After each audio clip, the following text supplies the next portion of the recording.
Deus prova a gente nas mínimas coisas. Eu quero falar nessa manhã um pouco sobre vida familiar, tá?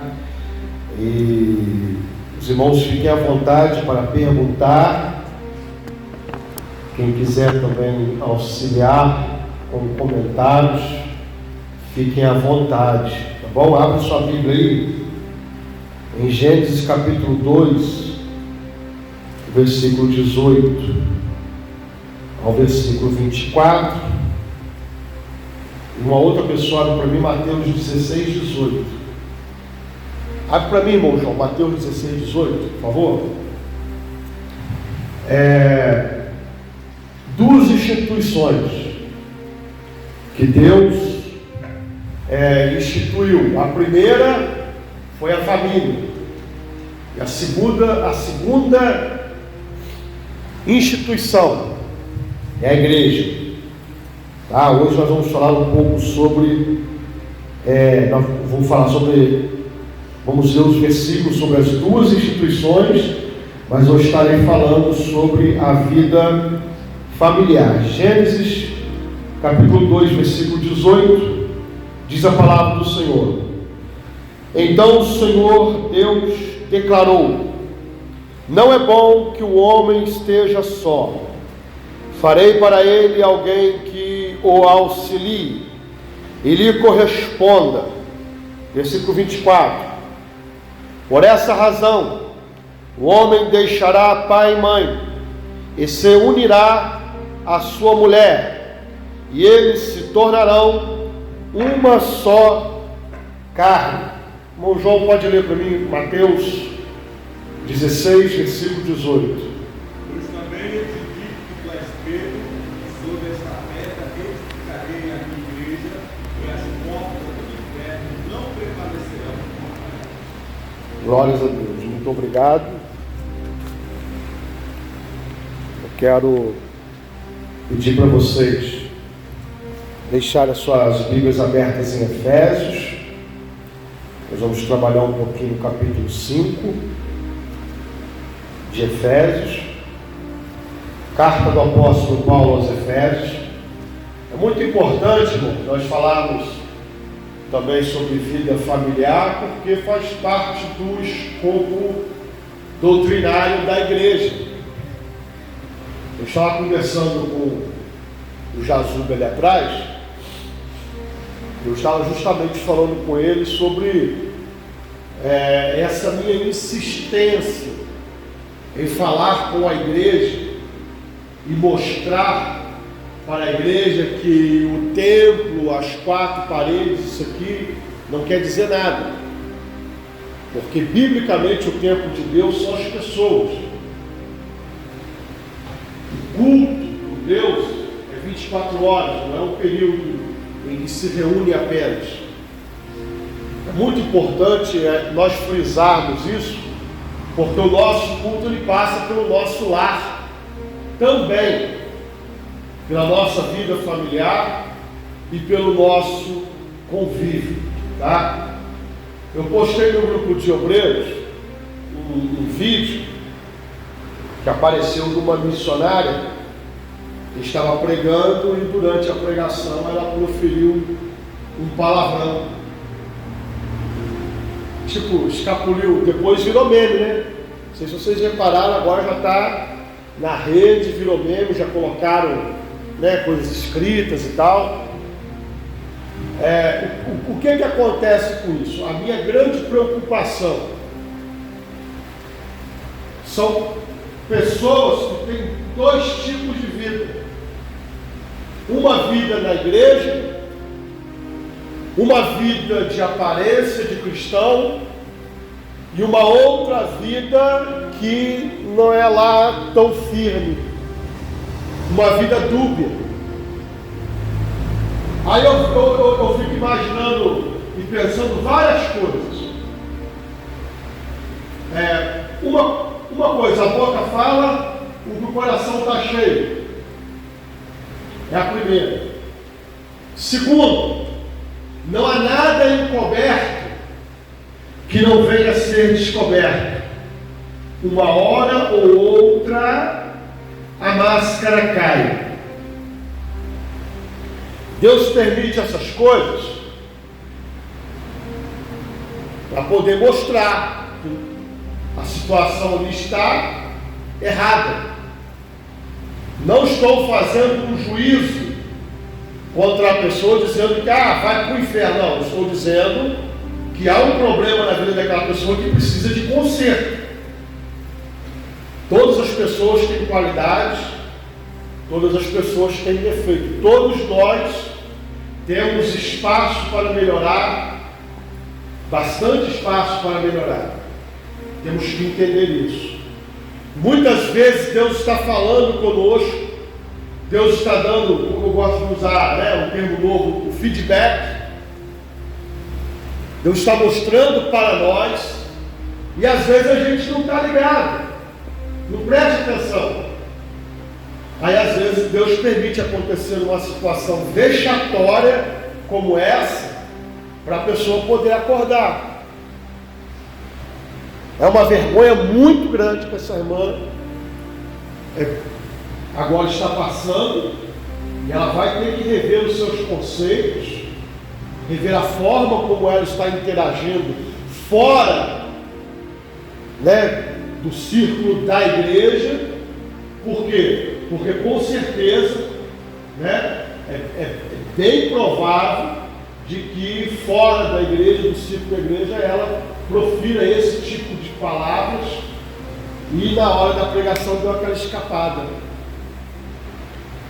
É que me escapuliu, Mas nós somos cristãos, nós temos que vigiar. Imaginou? Estou pregando aqui e de repente sai um palavrão. O que vocês vão imaginar? Escapou? Errou a palavra? Ou será que isso é algo que está no subconsciente? Fosse algum tempo atrás, eu até poderia imaginar, escapuliu, Mas como infelizmente para muitos eu estou estudando psicanálise, então eu sei que isso aí é coisa que está no subconsciente e escapa. Tudo que nós falamos, temos um filtro dentro de nós para poder filtrar nossos sentimentos, aquilo que realmente nós pensamos, mas vez ou outra acaba escapando. Isso faz parte da constituição do ser humano. Então nós temos que ter muito cuidado com isso. Quando nós falamos de vida familiar, a primeira instituição é a família. Então não adianta nada nós irmos bem na igreja e na vida familiar ser um desastre. E eu sei, entendo, que há muitos casos que um bom relacionamento não depende de nós.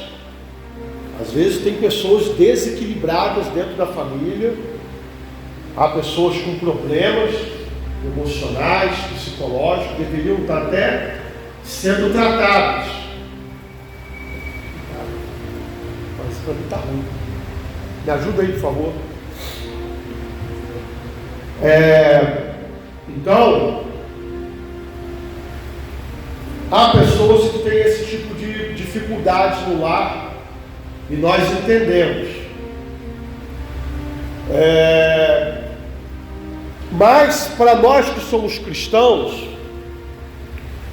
existe um chamado para nós e uma responsabilidade muito grande, porque cabe a nós dar um exemplo, um bom exemplo dentro da nossa casa, dentro do nosso lar. E isso pesa. Às vezes tem pais, que o filho fala um palavrão, aí o pai ou a mãe vai lá e dá um tapa na boca da criança. Não pode. Mas o adulto mesmo fala palavrão na frente da criança. Então, se são coisas, parecem ser pequenas, mas que são coisas muito importantes. Nós temos que vigiar muito, irmãos. Principalmente perto de crianças. Criança é como uma esponja, os adolescentes. Temos que vigiar, tomar muito cuidado, para depois a gente não sofrer embaraço, tá? Em Efésios, no capítulo 5, versículo 22 em diante, vai falar do relacionamento de marido e mulher. Eu vou estar lendo com vocês 22 em diante. É porque criou-se nos nossos dias, devido à cultura de hoje, um tentáculo daquilo que é chamado de feminismo está tentando entrar dentro das igrejas. E nós precisamos pontuar, irmãos, que nós seguimos a palavra de Deus. Não é uma questão de ser melhor ou de ser pior. É muito fácil alguém sentar no banco e falar assim: o pastor é um machista. É muito fácil para a pessoa que não tem uma cutícula de conhecimento bíblico. Porque se tivesse lido uma das cartas do apóstolo Paulo, não falaria uma coisa dessa. Porque nós, e eu falei isso um dia aqui, alguém riu, porque eu falei que eu sou biblicista. Eu acho que alguém achou que eu tinha inventado a palavra, quis até fazer piada. Depois eu peguei o dicionário e mostrei. Biblicista é quem vive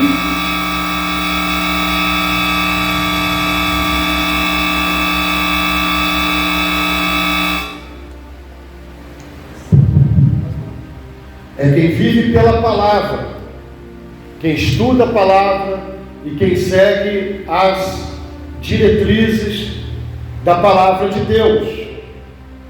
Esse é o biblicista. Os irmãos aqui que começaram o seminário aprenderam isso no seminário.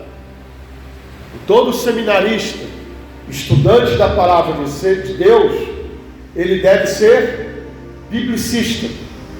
Ou seja, a Bíblia deve ser a sua regra de fé e de prática. E a Bíblia está acima de todas as outras literaturas. Se houver literatura que corrobora com a doutrina bíblica, nós podemos usar, podemos aplicar.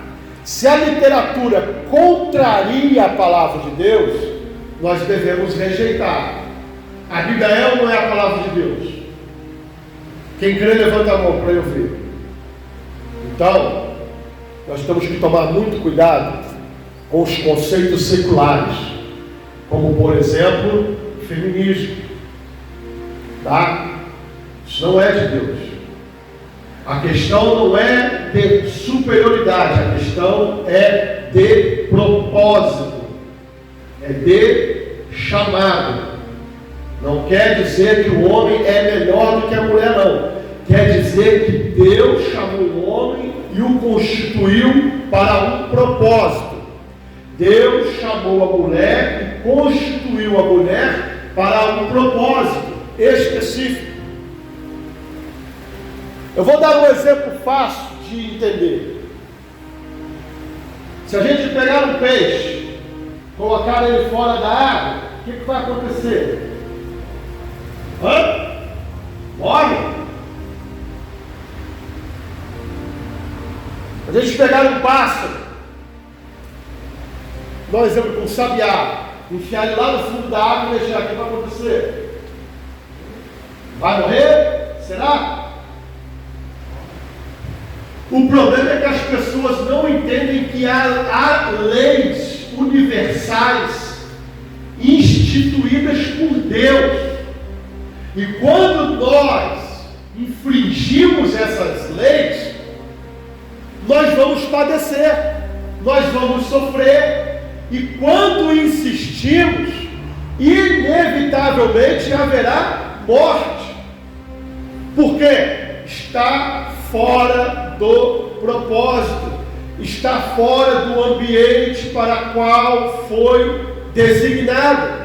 Se você pega um peixe e tira ele fora da água, ele vai padecer, sofrer, padecer, vai ficar moribundo e por fim vai morrer. É isso que acontece com a gente. Quando nós saímos e nos afastamos do propósito para o qual o Senhor nos constituiu, haverá sofrimento, haverá padecimento. E querem ver só uma coisa? Está havendo na sociedade uma inversão de valores. Vocês concordam? Muitos valores estão sendo invertidos. E o que está acontecendo com a sociedade? Nunca se ouviu falar tanto de depressão, ansiedade, doenças psicossomáticas, problemas emocionais, famílias sendo devastadas, sendo destruídas. Nunca se ouviu falar tanto. Por quê? Inversão de valores. Ora, os valores são aquilo que constitui o que nós cremos, o que nós somos, nosso propósito, nosso chamado. Se Deus me constituiu para ser peixe, para que eu quero ficar fora da água? O meu lugar é na água. Se Deus me chamou para ser um pássaro, o meu lugar é voando na copa das árvores. É o meu propósito. Agora o peixe quer voar, quer estar fora da água, o pássaro quer estar no fundo do rio. Depois não sabem por que estão sofrendo. Eu falei aqui de feminismo, tá? Não tem como, tá? Ser cristão e ser feminista, tá? Como também não tem como ser cristão e ser de orientação político esquerda. Preste bem atenção nisso que eu estou falando, tá? Quando eu digo esquerda, eu não estou falando da questão de assistência aos pobres, não. Eu estou falando por causa do conteúdo, né, doutrinário que se ensina, por exemplo, o aborto, né, questão de homossexualismo e outras coisas, né, que a esquerda ensina e defende. Então, o cristão, não é que o cristão é de direita, porque hoje o país está polarizado, direita e esquerda, não. O cristão é Bíblia. Bíblia. Então, ele se orienta pela Bíblia, tá? Pelos valores cristãos. O nosso governo não é desse mundo. O governo que rege as nossas almas é o governo de Deus. Então a questão aqui não é feminismo, não é ser de esquerda, a questão é ser bíblico e preservar os valores, tá? Algumas coisas nos chamam a atenção. Deus nos constituiu para propósitos diferentes. Nessa questão de igualdade, eu até concordo nas questões de direitos. Realmente, na questão de direito deve-se haver igualdade. O problema não é esse. O problema é querer igualdade em tudo. Por quê? Porque são constituições diferentes, propósitos diferentes. Quer ver? Biologicamente, pega um homem e uma mulher e faça a comparação. Não é a mesma coisa. É diferente. E quando não se respeita essas diferenças, você vai ter problema. O homem, em média, possui 30% a mais de força do que a mulher. Em média. Isso pode ser um número bem mais elevado. Então dizer que é a mesma coisa não é. Pega um saco de cimento e coloca nas costas de uma mulher. A maioria não vai aguentar. Um homem carrega, pega do chão, coloca nas costas e carrega com facilidade. Então, não é a mesma constituição. Isso faz da mulher inferior? Não. É porque o propósito de Deus para a vida dela é outro. Não é esse chamado. Vocês estão entendendo isso? Não é questão de superioridade, é questão de propósito. Tá? Deus chamou o homem e a mulher para funções diferentes e não menos importantes uns dos outros. Eu vou ler aqui Efésios 5:22. Mulheres, sujeite-se cada uma a seu marido como ao Senhor, pois o marido é o cabeça da mulher, como também Cristo é o cabeça da igreja, que é o seu corpo, do qual ele é o Salvador. Assim como a igreja está sujeita a Cristo, também as mulheres estejam em tudo sujeitas a seus maridos.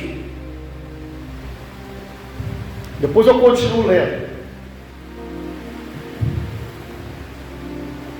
Com essa questão que nós estamos vivendo hoje aí do feminismo, direitos igualitários, muitas mulheres,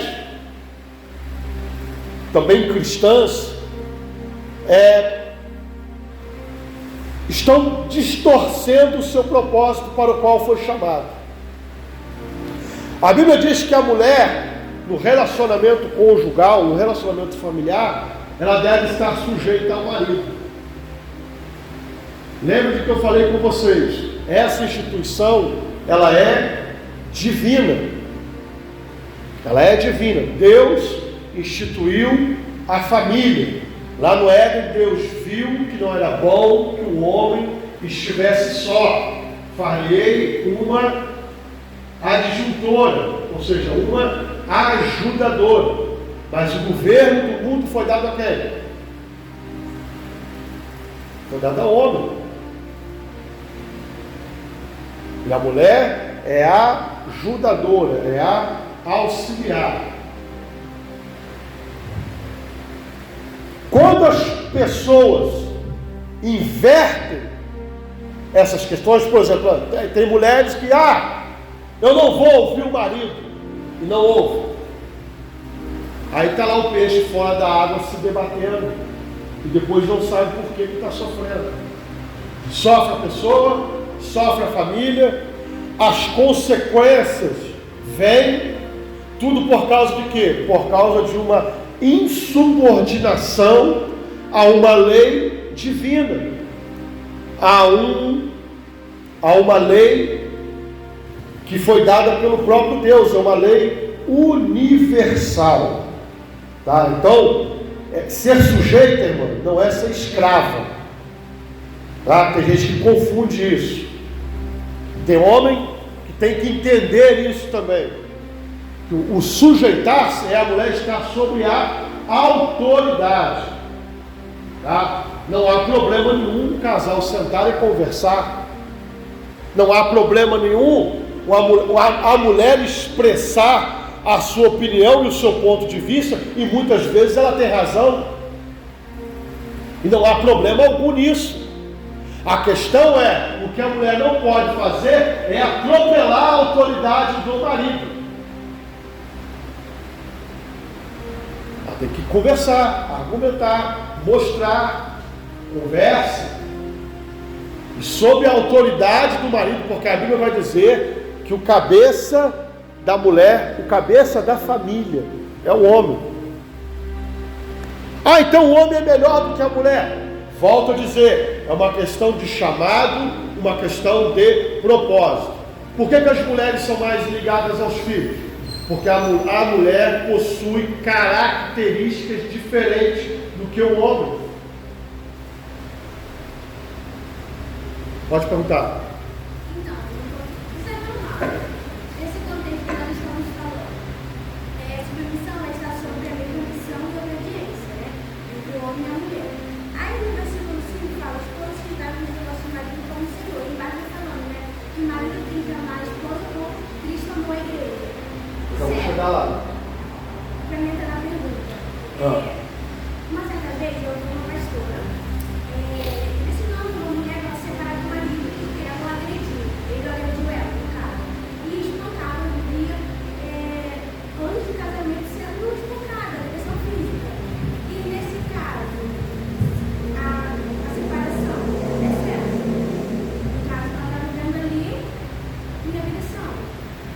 Sobre separação, biblicamente, não aconselho ninguém separar. A Bíblia abre duas exceções para casos de divórcio. É quando há infidelidade conjugal, com relação à infidelidade sexual. O outro caso é quando um dos cônjuges não é cristão e decide se divorciar. Mas aí a iniciativa não é do cônjuge crente. A iniciativa parte do cônjuge não cristão, quando ele não aceita mais o relacionamento porque uma parte se converteu. Então esses são dois casos em que a Bíblia abre a margem para que se haja a separação, o divórcio. As outras não tem. O pau está quebrando, delegacia. Nós já tivemos condições de fazer alguns aconselhamentos, e no caso de espancamento, a polícia. Não precisa nem de procurar pastor, não. Agressão física é crime. Crime não é o pastor que resolve. Nós vamos depois dar sanções de disciplina, mas delegacia. Mas é o seu obreiro, é o presbítero. Não estou nem aí. Pior ainda. O cara é o diácono da igreja. Delegacia, presta queixa. Depois ele vai ter que ir lá na frente do delegado. Eu quero ver se ele é macho, para poder ter a mesma disposição na frente do delegado. Não. O problema, irmão, que acontece? Nesse caso é um crime. Então, a questão de submissão e de sujeição à mulher não tem nada a ver com isso aí. Porque a mulher, ela tem que se sujeitar à autoridade espiritual que é dada por Deus ao marido sobre a família. Isso não dá direito ao marido espancar a esposa, estuprar a esposa. Isso acontece, infelizmente. Não dá essa liberdade ou direito, melhor dizendo, que na verdade não é o direito do marido fazer isso com a mulher. Há leis para isso. Se houver infração da lei, delegacia, irmãos, delegacia, não tem conversa, entendeu? E se for um caso de membro da igreja, se for obreiro, é disciplina, não pode nem um sonho passar a mão, porque se tu não der uma disciplina e não der um aperto, amanhã faz de novo. Aí a mulher se cala, toma uma coça, fica calada, aí depois perdoa, benzinho, desculpa, perdi a cabeça. Na próxima briga, bate de novo. Daqui a pouco bate de novo, quando vê um está enfiando a faca na barriga do outro. Então, quando acontece um caso de delegacia, as leis existem para isso aí, é para refrear o pecado. E vice-versa, porque tem mulher que acha que pode agredir o homem também. Agrediu? Delegacia. Pode falar, Pedro. A minha questão de opção, você já viu aí, você deu duas opções aí. E, pastor, existe. Pode falar. Além dessas duas opções, tem uma opção que tem em Coríntios, eu não lembro agora o versículo, posso procurar aqui e achar. Que você, num caso assim, extremo, você pode se separar e ficar sem casar. Aí a Bíblia diz, se reconciliar, reconcilie com o próprio marido. No caso, ele melhorar, ele se arrependeu, ele se converteu, a Bíblia manda ficar só, sem casar. E se reconciliar, reconcilie com o próprio marido. No caso assim, de espancamento. Caso extremo, né? Uma ameaça aos filhos. Agora eu posso procurar aqui o versículo, eu sei que primeiro eu posso procurar o versículo e encontrar aqui. Mas no momento de cabeça assim. Nesse próprio texto aí, vai dizer que a pessoa está livre. Né? O ideal é que não haja a separação, é que tente se reconciliar. Tá? A Bíblia vai dizer que Deus odeia o divórcio, que a separação não foi o propósito de Deus para o casamento. Tá? Há esse aconselhamento. A parte do cônjuge cristão é não separar. E nós vamos estar lendo isso mais para frente. No caso que a Angelina mencionou aqui, eu falei sobre as mulheres, sobre a questão da sujeição ao marido. Aí vem para os homens, 25. Marido, ame cada um a sua mulher, assim como Cristo amou a igreja e entregou-se por ela, para santificá-la, tendo-a purificado pelo lavar da água mediante a palavra, e apresentá-la a si mesmo como igreja gloriosa, sem mancha, sem ruga ou coisa semelhante, mas santa e inculpável. Da mesma forma, os maridos devem amar cada um a sua mulher como a seu próprio corpo. Quem ama a sua mulher, ama a si mesmo. Ó, para o homem é mais pesado do que para a mulher. Mulher, se sujeite ao seu marido. O homem, ame a sua esposa como Cristo amou a igreja. Para o homem é mais pesado. O homem deve amar a sua mulher a ponto de dar a sua vida por ela. A Bíblia não manda a mulher dar vida pelo marido, não. Mas manda o marido, porque é isso aqui que Cristo fez. Amar a esposa como Cristo amou a igreja. Ué, Cristo amou a igreja, como que ele demonstrou isso? Morrendo na cruz, pela igreja. Marido, ame a sua esposa como Cristo amou a igreja, ou seja, ame a ponto de dar a sua vida por ela. Marido, ame a sua mulher como você ama a si mesmo. Olha, se eu amo a minha mulher, eu vou bater nela? Eu vou espancar? Tem um problema aí.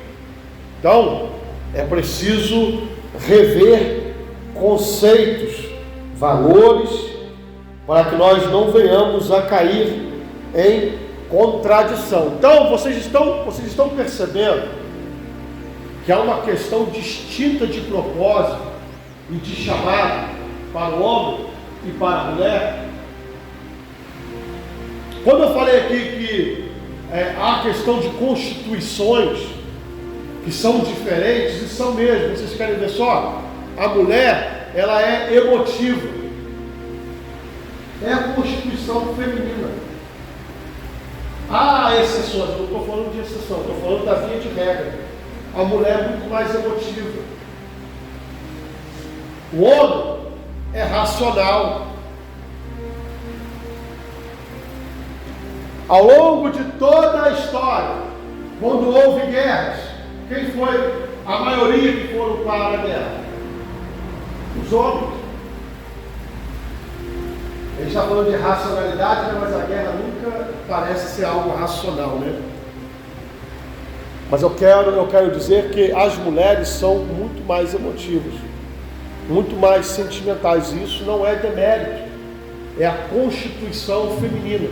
É o que faz as mulheres serem quem elas são. É o que fazem as mulheres serem mães e as mães serem a melhor coisa que existe dentro da família. O pai é o provedor, o pai é o protetor, é aquele que tem que dar a vida pela família. E a mulher é aquela que cuida. Ela é dotada de emoções para isso. Então vocês vão ver um homem mais racional, porque ele precisa disso, até para poder exercer a liderança, porque há momentos da liderança que o homem precisa ser só racional. Se ele deixar se levar pelo sentimento, ele não toma decisões difíceis. O que para a mulher às vezes é um pouco difícil, porque a mulher é mais emotiva. Quer ver só uma coisa? Como para corrigir e castigar o filho. A mulher se dói mais. O homem já tem mais facilidade, porque ele é racional. Ele não está pensando que, por exemplo, impondo um castigo, ele vai estar causando um sofrimento ao filho. Ah, tadinho, ele vai sofrer, ele vai ser privado disso ou daquilo. Não, ele está pensando, eu vou corrigir agora para a polícia não corrigir mais tarde. Racionalidade, entendeu? Não é guiado por apenas por emoções. Tá bom? Então essas são constituições básicas que diferem tanto o homem quanto a mulher. Não é uma questão de ser melhor. Eu estou frisando bem isso aqui, tá? Para que vocês entendam. É questão de propósito, o chamado de Deus para cada um, o qual Deus constituiu. Então a mulher deve estar sujeita ao marido, e o marido deve amar a sua esposa como Cristo amou a igreja, a ponto de dar a sua vida por ela. Deu para entender bem? Ao homem cabe o propósito de liderar a sua família. Alguém abre para mim em 1 Coríntios, capítulo 11, versículo 3. Pode ser o João, pode ler para mim, João? Eu vou ler Efésios 5, 23, que já está aberto aqui.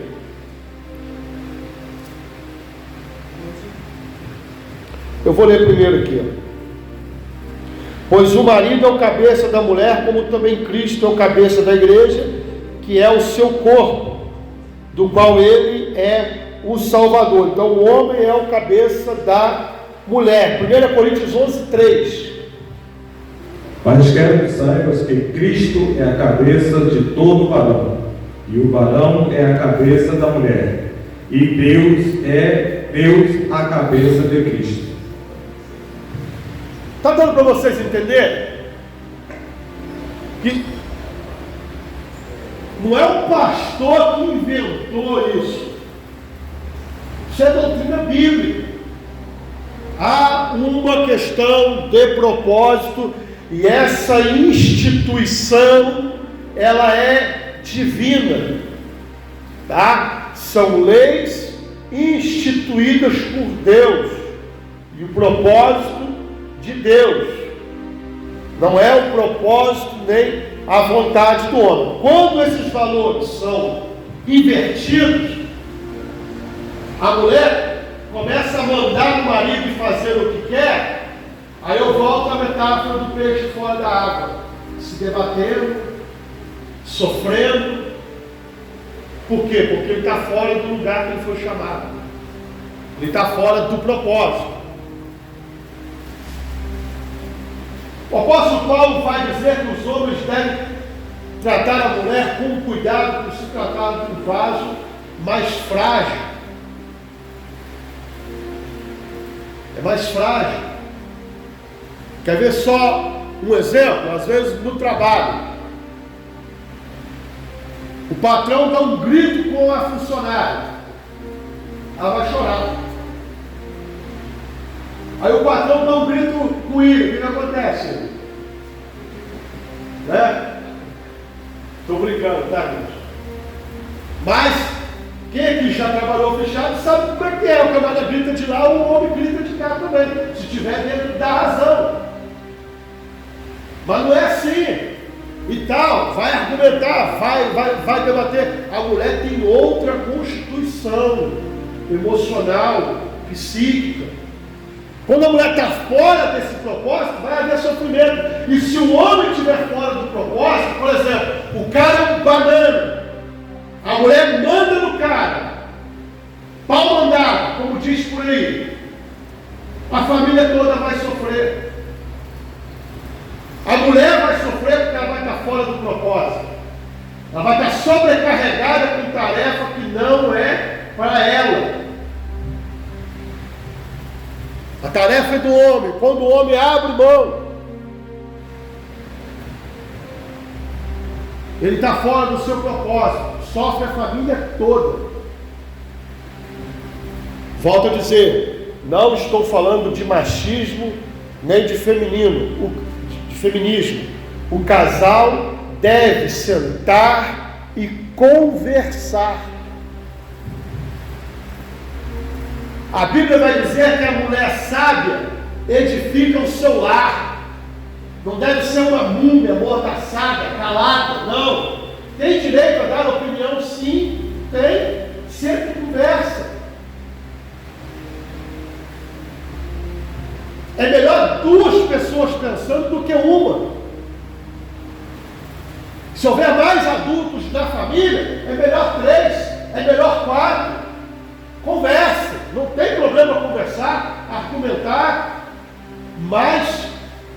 decisão deve estar sob a autoridade divina. E essa cabe ao chefe da família. Essa cabe ao homem. Foi em 1 Coríntios 11:3. Eu acho fantástico esse versículo. Fantástico. Eu só estou relendo. Mas quero que saibam que Cristo, cabeça de todo varão, agora que vem, ó, o varão, cabeça da mulher. Ou seja, homem e mulher é igual, mas o homem ocupa a liderança. Agora vem, ó, Deus, o cabeça de Cristo. Cristo é igual a Deus. Ele é Deus. Ele tem um trono igual de Deus. O Espírito Santo também. Mas Cristo se submete a Deus, né? Sendo igual a Deus, ele se submete a Deus. Então, a mulher também, sendo igual ao homem, deve se submeter ao esposo em obediência, né, a Deus, a Cristo. Então, isso aqui é fantástico, essa comparação que o Paulo fez, ela diz tudo, entendeu? Então, como Cristo, sendo igual, é submissa a Deus, a mulher também, igual ao homem, tem que ser submissa ao marido, por uma questão, como o pastor está falando aí, uma questão de chamado. Amém, pastor? Correto. Só para pontuar aí a questão da submissão de Cristo para com o Pai, tem a ver com aquilo que nós chamamos dentro da teologia de trindade econômica. Tá? Quem quiser anotar aí para pesquisar depois, trindade econômica. Como que funciona isso? É a forma como é manifestado e revelado esse relacionamento divino para com os homens. Existe a trindade ontológica e existe a trindade econômica. Existe a trindade que é revelada à humanidade, o propósito de Deus dentro dessa revelação, que é o Filho se submetendo ao Pai, depois o Filho enviando o Espírito Santo. Então parece que há uma escala de submissão, correto? E não está errado, a Bíblia vai dizer que ele se submeteu realmente. Mas na trindade econômica, na trindade ontológica, os três são um.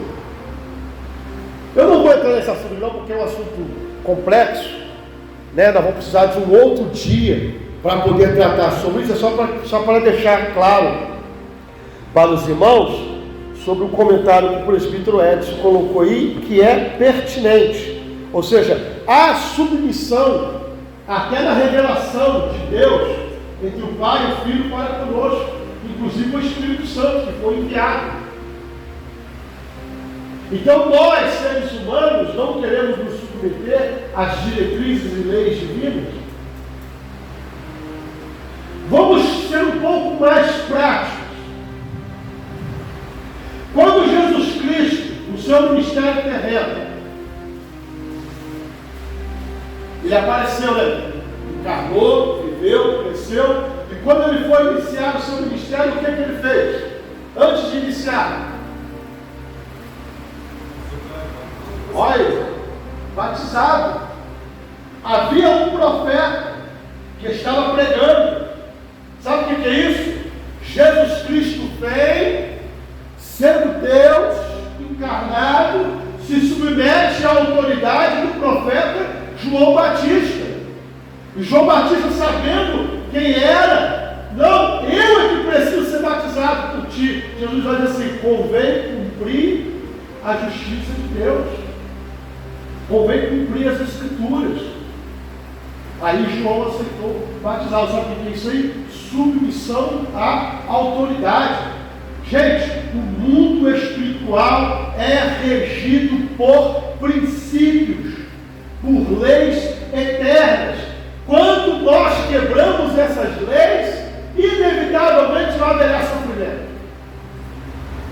E essas leis estão em todas as áreas da vida: família, na igreja, no trabalho. Vamos lá, o patrão manda, né? Existem as ordens do trabalho, manda você fazer tal serviço, aí você não faz, o que vai acontecer? Haverá consequência, vai ser mandado embora, né? E tal. Por que nós vamos imaginar que quando nós descumprimos leis divinas com relação à família ou com relação à igreja, não vai haver também consequência? Pode falar, Dona. Pastor, mas essas leis que a gente tem que prestar obediência, a gente tem que obedecer desde quando não discorde da lei de Deus, não é verdade?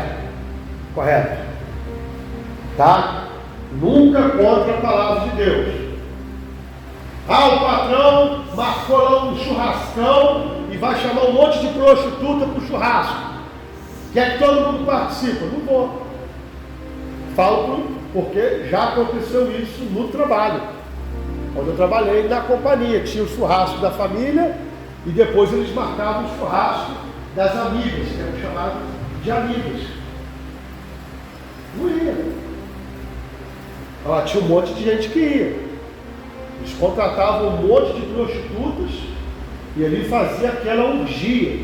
E em casa as mulheres achavam que os caras estavam dobrando. Essa era a ligação, era um complô dentro da companhia. Era chefe, todo mundo envolvido. As mulheres ligavam, fulano, vai fazer hora extra mesmo? Aí o chefe falou, não, é hora extra, vai ter que dobrar todo mundo. Até que deu ruim, irmãos, porque nesse churrasco das amigas, das amantes, tudo um apareceu com a mulher do outro. Ué, mas você não estava trabalhando? Isso a gente ouviu falar lá, né? Deu um quebra-pau. Enfim, tudo tem consequência. Quando se quebra as leis, estou falando de leis divinas, não estou falando de coisas absurdas, não, tá, gente? Leis divinas. Quando essas leis são quebradas, consequências acontecem. Então, todos nós estamos sob autoridade. Na família, tem uma autoridade, é o marido. Uma vez eu ouvi uma mulher dizendo, uma mulher já senhora, dizendo a falta que fazia um homem em casa, porque ela era viúva. E ela estava passando muitos apuros pela falta do marido. E ela dizia assim, que falta faz? Nem que ele estivesse aqui numa cadeira de roda, mas me faz muita falta, por causa do que eu estou passando hoje. Quando a pessoa entende o que é a autoridade divina, e quando você está debaixo dessa autoridade, quando nós obedecemos, irmãos, as leis divinas para a nossa vida, as coisas fluem, as coisas vão bem. Quando nós desviamos desse propósito, lembra, o peixe fora da água, se batendo, agonizando. Tem muita gente que está assim. Há famílias que estão assim, estão se debatendo, agonizando, porque leis divinas foram quebradas, foram infringidas. Inevitavelmente haverá sofrimento. E esse princípio, prestem bem atenção, tragam isso para todas as áreas da vida de vocês. Todas as vezes que as regras forem infringidas, forem quebradas, haverá consequência. Haverá sanções, haverá punições. E depois não reclama. A Bíblia vai dizer, de que se queixará o homem? Completa para mim, presbítero Edson. Queixe-se cada um dos seus próprios pecados.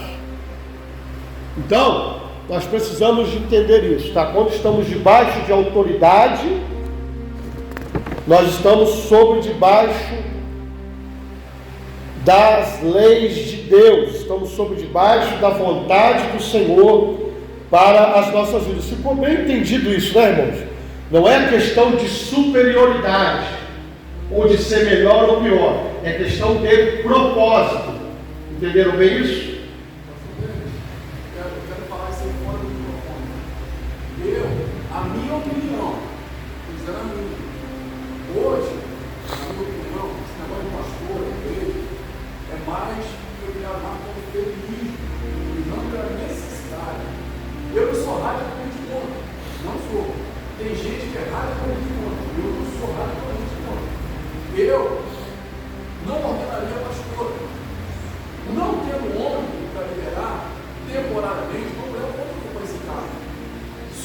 pastor, ela vai passar o cargo para um dirigente, homem, entendeu? Se você falar isso certo lugar, eu falo, mas é machista. Olha o que ele está falando, é machista. Não é, porque pelo que você vai biblicamente, esse chamado foi do homem. Você vai na Bíblia, você vê, aí vão falar assim, mas Raquel foi pastora, de. Se você for ler direitinho, examinar, você vai ver o contexto, ela foi pastor ligado. Não tem respaldo bíblico para mulher ser pastora. Isso é a minha opinião. Agora, é a Bíblia. A Bíblia. Agora, tem um trabalho, uma cidade lá no interior, não tem homem. A mulher pode. Por algum tempo, para acreditar, o pastor envia um pastor lá, homem, ela passa o cargo para ele. Entendeu? E isso a Bíblia, né? Na resposta, você vai ver, esqueci o nome desse casal aí, de Atos, né? Que era. Áquila e Priscila. Isso.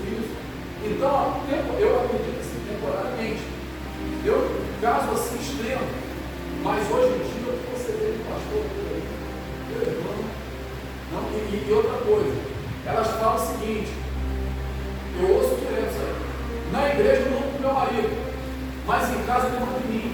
Mas quando eu fui fazer visita, eu fui ao contrário, ela manda tanto na igreja e manda em casa. Quem manda em casa é ela também. Então é uma coisa polêmica. Muitos pastores gostam de falar, eu dou a minha opinião. Também não estou dizendo que você é obrigado a concordar comigo. Essa é a minha opinião. Eu tenho uma opinião muito sobre isso. A Bíblia realmente não dá margem, tá? Existem algumas esposas de pastores, eu, por exemplo, chamo, é uma questão de carinho, pastora, porque é a esposa do pastor, não porque tenha ministério. Ministério, ele é do homem. É uma outra coisa também, irmãos, que é uma instituição divina. Vocês conseguem entender isso? Não é uma instituição minha. Se alguém conseguir pegar na Bíblia e mostrar o contrário, amém. A gente é convencido pela palavra de Deus. Mas como não tem, o que a gente faz? A gente obedece aquilo que está instituído pela palavra de Deus. Então, outra coisa, quebra-se a lei divina, vai haver sofrimento. E aqui eu quero deixar claro para vocês, eu já vou dar a resposta, que isso não tem a ver com salvação, tá, irmãos? Não é porque tem igrejas por aí que as mulheres são pastores que vão para o inferno, não é isso. Só é que não está dentro do propósito, e isso vai acarretar, pode acarretar uma série de problemas para a igreja, mas não tem nada a ver com salvação, tem a ver com estar fora de propósito. Por que você está dizendo isso? Porque dirigir uma igreja é muito difícil. A carga emocional, psicológica, ela é grande, tá? E eu volto a frisar para vocês, há a questão de constituição das pessoas. O homem não é constituído da mesma forma que a mulher, tá? Então, por isso Deus deu ao homem. Deus escolheu dessa forma. Eu não sou Deus, não sou eu que faço exames. Deus instituiu dessa forma.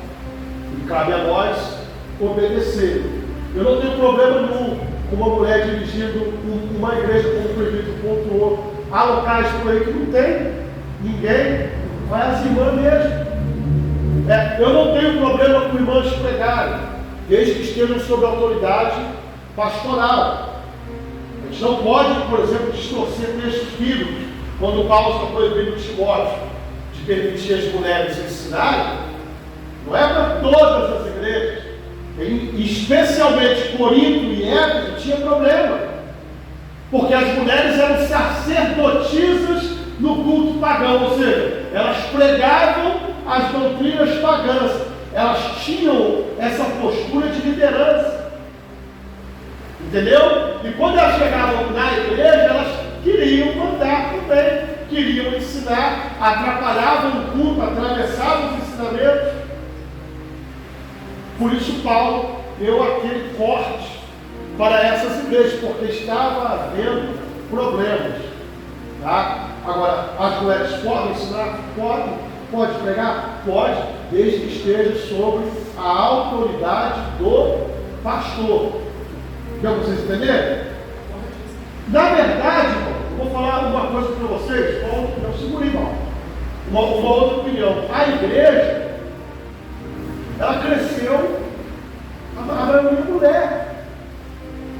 As mulheres têm um papel fundamental na igreja. Cristo tinha 12 apóstolos, mas e as mulheres que eram discípulos? Muitos. Quem é que mantinha Cristo financeiramente? Mulheres. Mulheres ricas. Tinham poder aquisitivo bom e elas ofertavam, mantinham o ministério. Mulheres missionárias. Maria, mãe do Senhor, ela foi missionária, ela foi auxiliar do apóstolo Paulo. Maria chegou aí para Éfeso. Quando o trabalho começou em Éfeso, houve demanda de mão de obra, ela viajou com Paulo, foi para lá, para a igreja.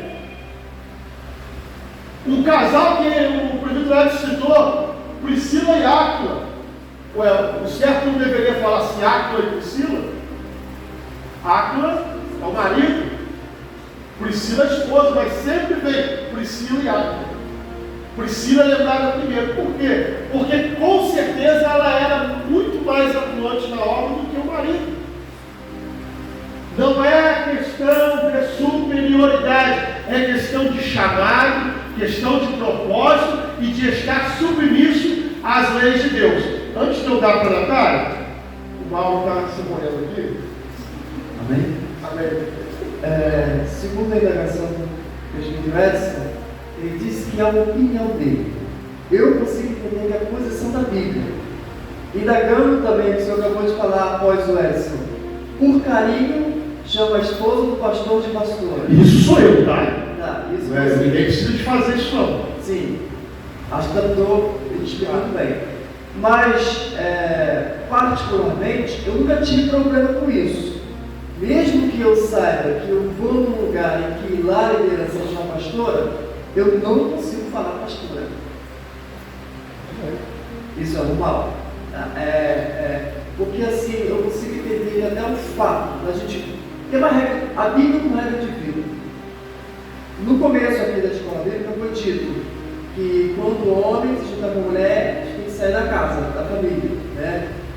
Então, olha só a complicação de quando os pais não conseguem entender o conceito bíblico como família e como vem da igreja, né? Como é que isso funciona?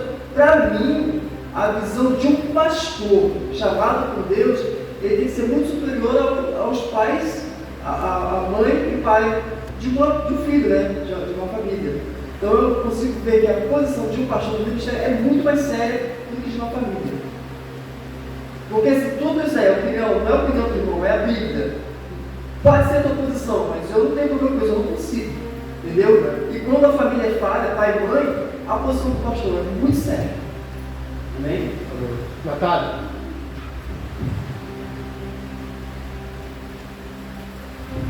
Pastor, eu tenho uma dúvida. Quando um casal, você falou a questão da liderança, quando a mulher tem essa questão da liderança mais aflorada, porque, por exemplo, existem casais que são amigos da minha família, que a mulher, ela é pastora junto com o marido e ela quem dirige o culto, ela quem dá a oportunidade, e o marido fica sentado no culto. Quando essa liderança é mais aflorada, como é que funciona? Ela tem que estar sob a autoridade dele. Ele pode delegar para ela dirigir o culto, ele pode delegar para ela pregar, mas ela está sob a autoridade. Consegue entender isso? Está sob a autoridade. Quando fosse tomar uma decisão difícil na igreja, cabe a ele. Cabe a ele tomar, cabe a ele liderar. Para ele. Vai haver situações, por exemplo, que até dentro da família.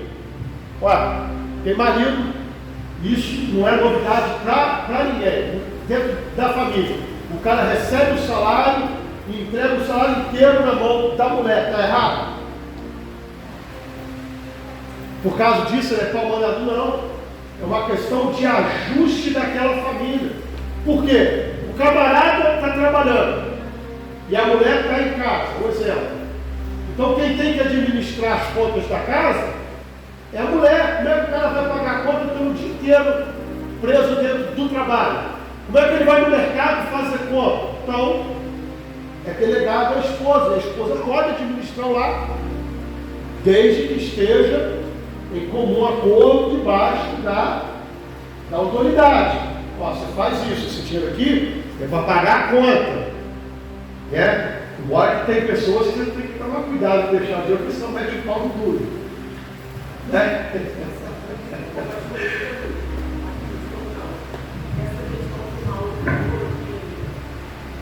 Igual o Paulo falou que ele não consegue chamar a pessoa de pastora, né? Porque ela é mulher e não está escrito assim, biblicamente falando, né? É a opinião dele, tá? É a opinião dele, sim. Mas isso não seria uma desobediência da parte dele? Porque se ela foi eleita ali para isso, ele não estaria de acordo. Não, ele entende o seguinte, irmãos, biblicamente não tem base bíblica para se ter ministério pastoral feminino. Então ele está seguindo a regra bíblica. Mas mesmo que ela tenha essa questão desse tipo. Não é obrigado a chamar ela de pastora, não. Aí ele, no caso, chama como nome. Ele não reconhece, ela chama como irmã. Por exemplo, eu sou pastor, estou pastor de vocês. Eu não tenho problema nenhum de alguém me chamar de irmão. Sabe por quê? Porque antes de ser pastor, eu sou crente. E se alguém me ofender, se eu me sentir ofendido, de alguém me chamar de irmão, tem um problema comigo. Você não acha? Sério. Problema sério. Irmão Edson, te ofende? Irmão João, irmão deles. Ah, ele é o pastor. Alguém aqui não sabe que eu sou pastor? Todo mundo sabe. Isso para mim não tem problema nenhum. Agora, há pessoas que fazem questão. Parece que quer marcar um território, quer marcar uma presença. Diga. Sim, é uma questão de chamado. Vocês vão ver, por que eu estou dizendo isso? Não é uma questão de falta de respeito. A não ser que a pessoa está fazendo isso por falta de respeito. Aí é outra história. Tá? Mas nós vamos ver Pedro se dirigindo a Paulo como o irmão Paulo. Estamos falando de dois apóstolos de Cristo, se tratando como irmãos. Por quê? Primeiro, antes de ser apóstolo, é crente, é cristão.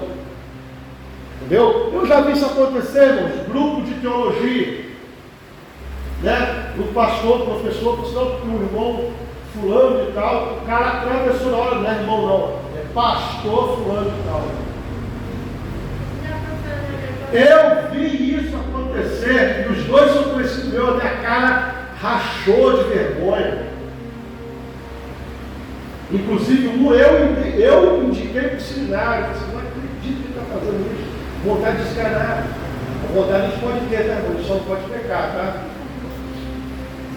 Que vergonha! Porque se tratam como irmãos. Irmão não, pastor fulano. Pastor, tem inspiração. Amém, irmão. O Mauro falou ali, eu não entendi bem o que o Mauro falou, se o Mauro quer repetir, né? Mas eu não vejo, também não sei se foi isso que ele quis dizer. Mauro, o pastor não é melhor do que ninguém. Eu acho que o mais difícil do pastor é ser exemplo, sempre exemplo dos fiéis. Olha, quando eu leio essa palavra, eu tenho certeza que o pastor, ele tem que ser exemplo dos fiéis em tudo. Alguns acham que ser exemplo dos fiéis é se isolar. Tem pastor que se isola tanto que nem amigo tem. Ele não tem nem amigo. Ó, ele não conversa com ninguém, acaba o culto, ele sai fininho. E o pastor deles é um camaradão, ele conversa com todo mundo. Uma coisa que me chamou a atenção: o pastor desse conversa com todo mundo, toma café, abraça. E tem lugar que o pastor, ele vai embora, ele entra no carro, vai embora, sabe? Ele é isolado. Isso pode causar uma depressão no pastor, porque ele não tem ninguém para desabafar, para conversar com Deus. Então, ser exemplo dos fiéis não é você se destacar, é você andar na obediência e falar. As pessoas falam assim: meu pastor é digno de ser imitado.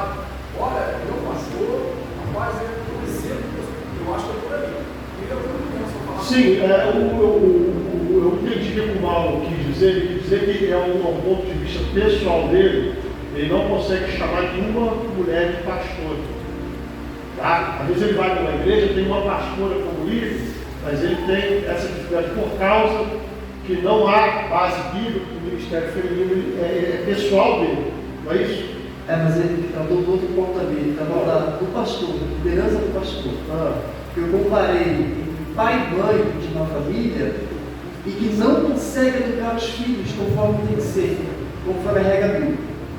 Aí, quando esses filhos ou os pais com problemas vêm na igreja, vêm na reunião, tem que ver no líder, no pastor, realmente um exemplo para que possa ensinar tanto os pais quanto os filhos. Então eu consigo ver que a posição do pastor de um ministério é muito mais importante que de uma própria família. Porque hoje em dia, meu irmão, que nem o senhor falou aí, tem pastores que quando acaba o culto, entra no carro e vai embora. Eu conheço, eu sei de gente. Não, mas vamos lá, vamos para uma questão de... Entendeu? Amém. Escuta aqui. Vamos para uma questão de ordem. Vamos para uma questão de ordem. O que foi instituído primeiro?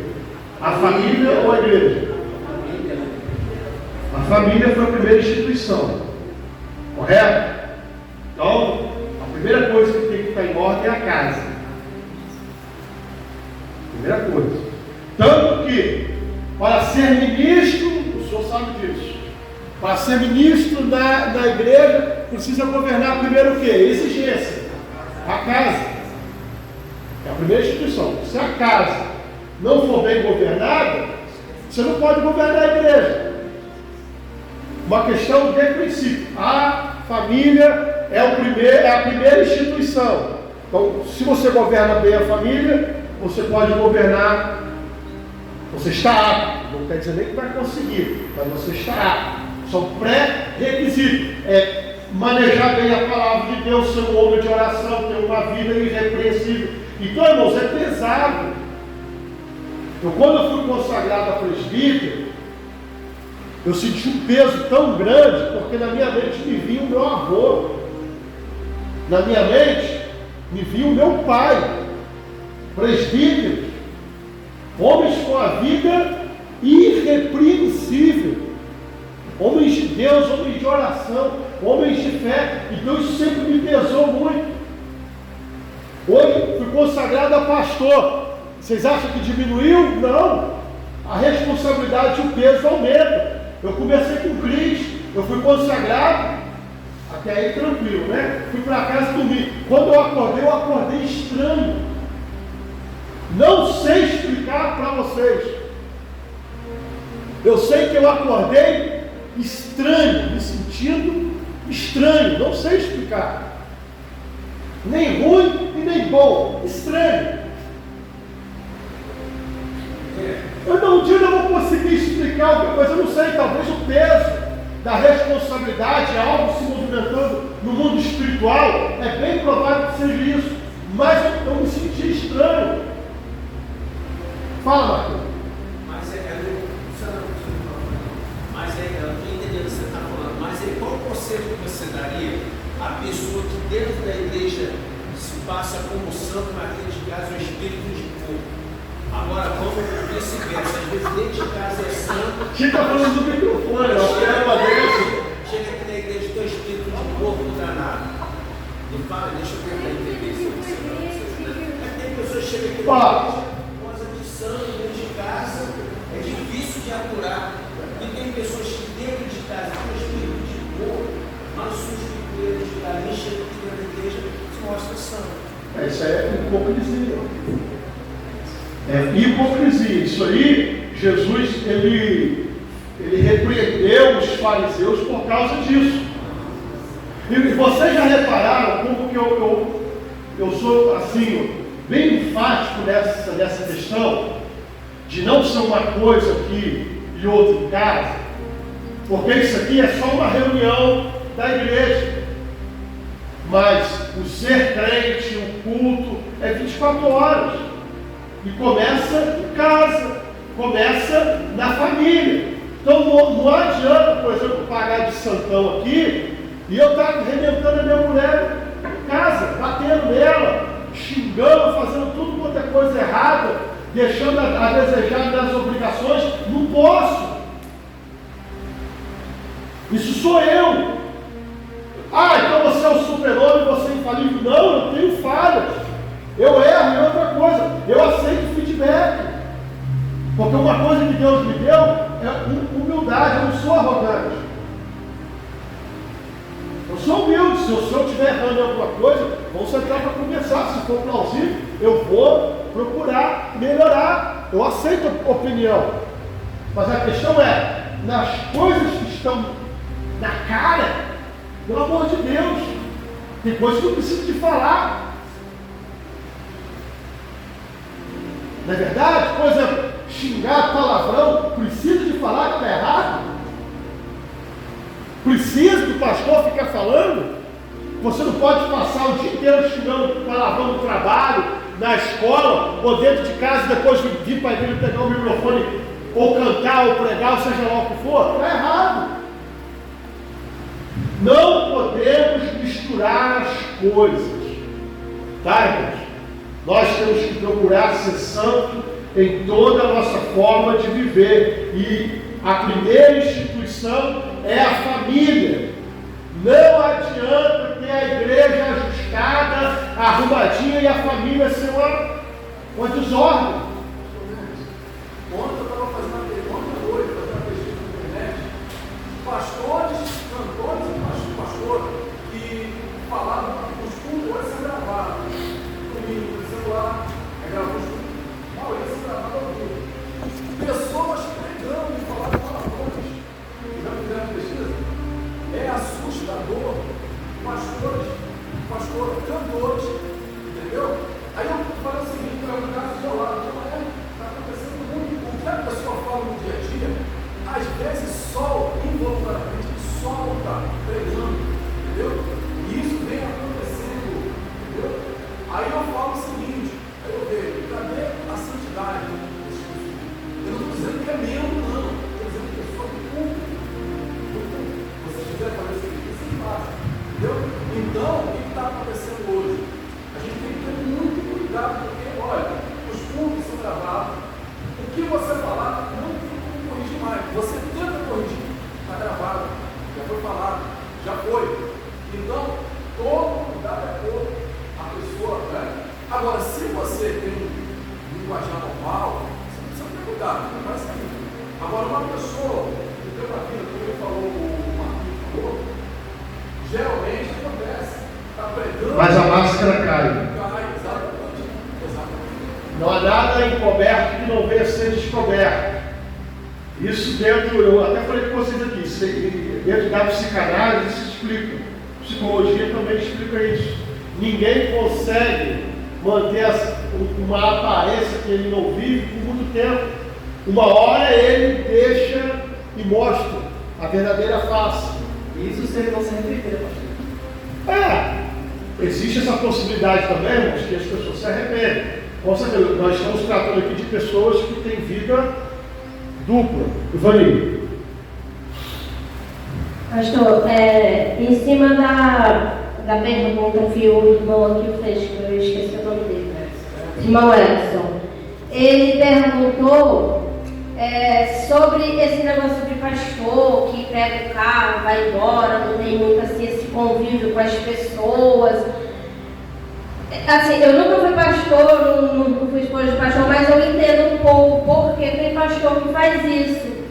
Porque tem pessoas que eles confundem muito a amizade, entendeu? Então daqui um pouco, eles podem até ser como o senhor, brincalhão, vai lá, conversa, come, faz aquele convívio todo legal, mas nem sempre os membros são assim, vão sempre respeitar ele. Às vezes ele se sente tipo que meio que obrigado a não ter mais aquela convivência daquela forma com aquelas pessoas. Então ele se sente que meio que por obrigação ele pega o carro, vai embora, se quiser falar, vai no gabinete e tal, porque tem muitas pessoas que confundem. Às vezes... É por isso que eu acho que nem sempre os pastores têm que estar ali naquele convívio, porque nem todo mundo entende.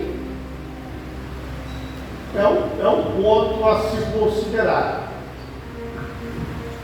Pessoalmente falando, eu prefiro não trilhar por esse caminho. Eu prefiro me enfiar no meio do povo, nem que dê para falar só com 10 pessoas, entendeu? Ainda que não dê tempo de falar com todo mundo, mas de estar no meio do povo. Pastor tem que ter cheiro de ovelha. Correto? Vamos lá. Eu vou dar um exemplo aqui. Reverendo Augusto Nicodemos. Quem conhece? Né? Eu fui em 2 eventos com ele, para mim aquilo foi um exemplo.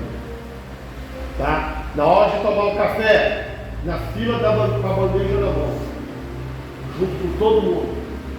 Sentado, na minha mesa grandona, com um monte de cadeira, sentado junto com todo mundo.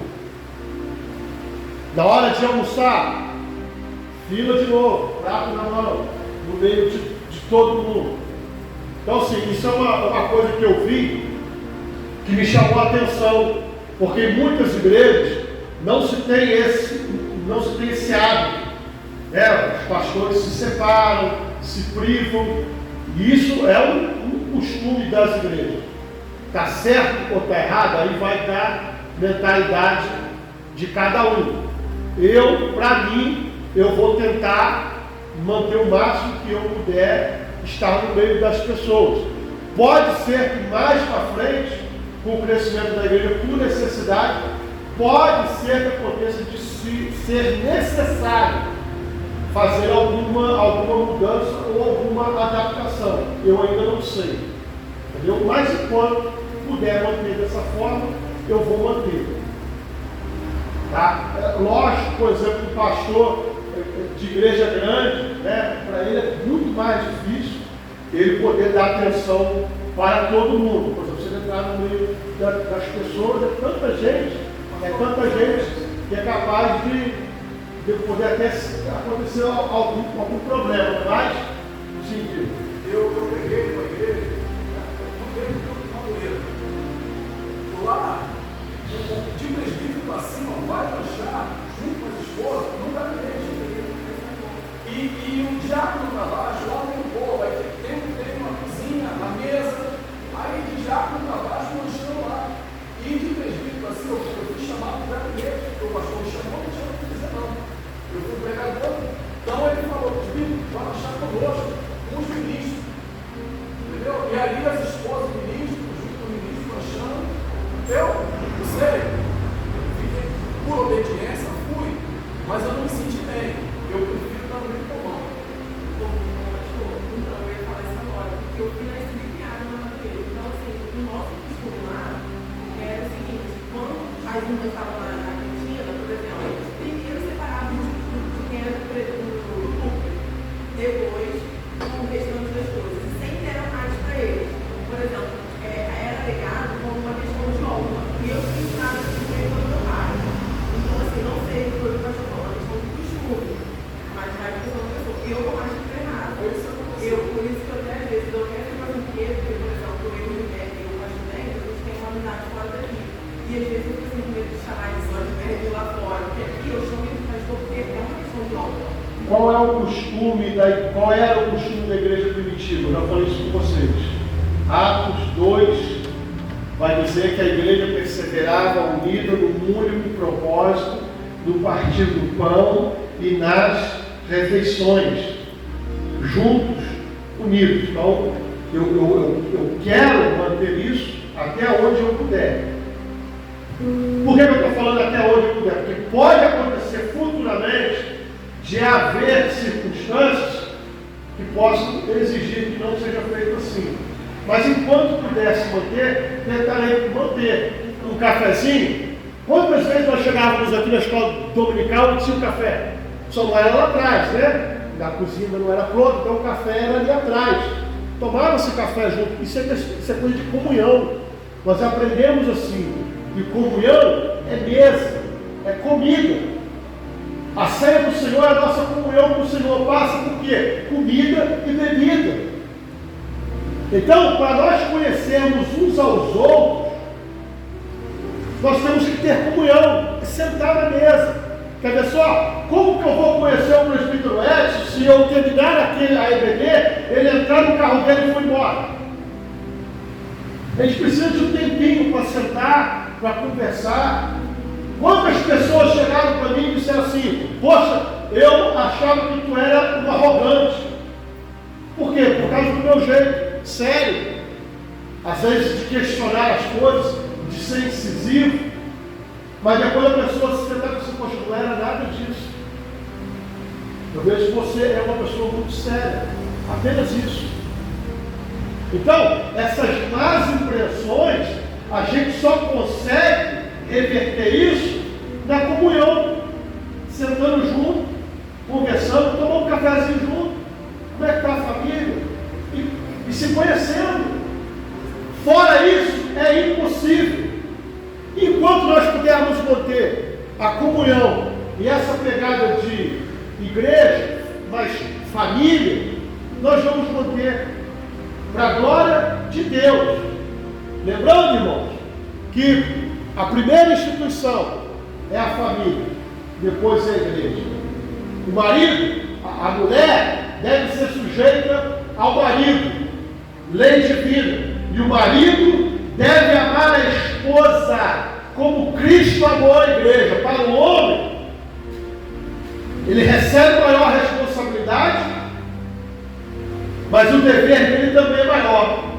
Porque a Bíblia não manda a mulher dar a vida pelo marido. Não manda. Mas manda o marido dar a vida pela esposa.